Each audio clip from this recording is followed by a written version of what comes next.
suis responsable juridique, mais aussi pilote du projet IA chez Darigal.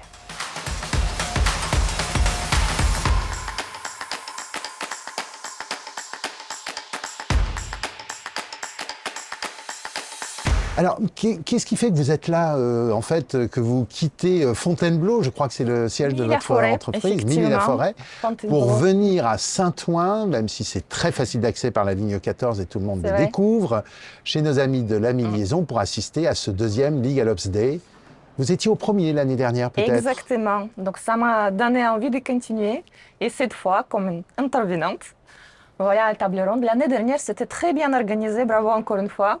Et donc, j'ai bien aimé les interventions, les tables rondes. J'ai tout noté, j'ai fait un bon compte rendu que j'ai envoyé à ma direction. Et en fait, c'était super sympa. Je suis repartie avec beaucoup d'idées, avec quelques projets à mettre en place, approfondir quelques sujets. Et je me suis dit, bon, il faut absolument que je vienne pour cette deuxième édition. Alors déjà, vous veniez, mais en plus, là, vous êtes sur scène. Ouais. C'est différent? Je vais voir tout à l'heure. Donc, je pense que oui, c'est pas pareil. Mais déjà, j'ai bien apprécié la préparation. Donc, qui est faite avec les étudiants. Avec les étudiants, les échanges avec les autres intervenants. C'est toujours sympa d'échanger entre les juristes. Et franchement, le lieu est sympa aussi. Donc, bon, cool. On verra tout à l'heure. On reviendra. Pour la scène.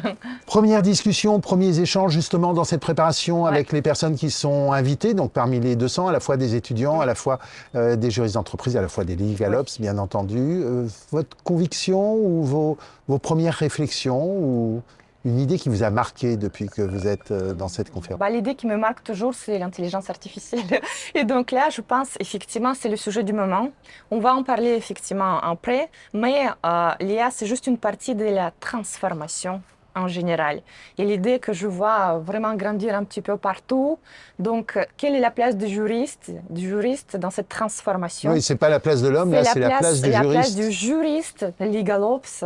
Le juriste qui fait le LegalOps sans savoir que c'est le métier de LegalOps, comme moi. Par exemple, c'était déjà mon cas. Les premiers échanges avec les étudiants l'année dernière, donc aujourd'hui, c'est super enrichissant.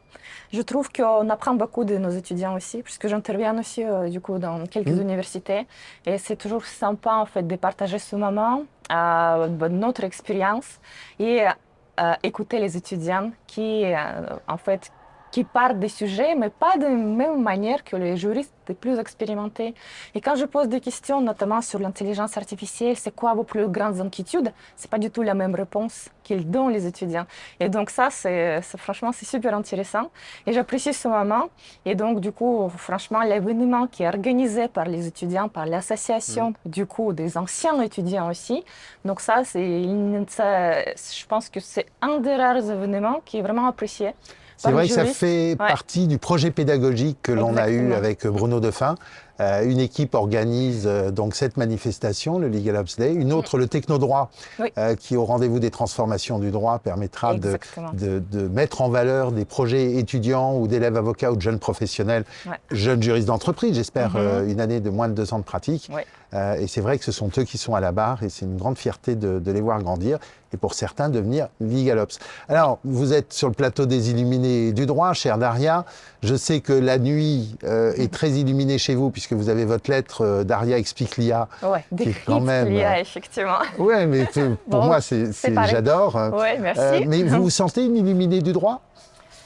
Oui, quand même, parce qu'effectivement, j'ai fait mon travail la journée, mon travail de responsable juridique. Après, du coup, j'ai fait les formations en plus pour les directions juridiques sur l'IA et j'ai ma newsletter avec lesquelles je vulgarise en fait l'IA pour que ce soit plus accessible, plus compréhensible par les juristes, mais pas que. Et donc là, c'est le sujet que j'adore. Et les autres sujets de digitalisation, de transformation, me plein dedans. Et donc, illuminer le droit, oui, je peux dire oui.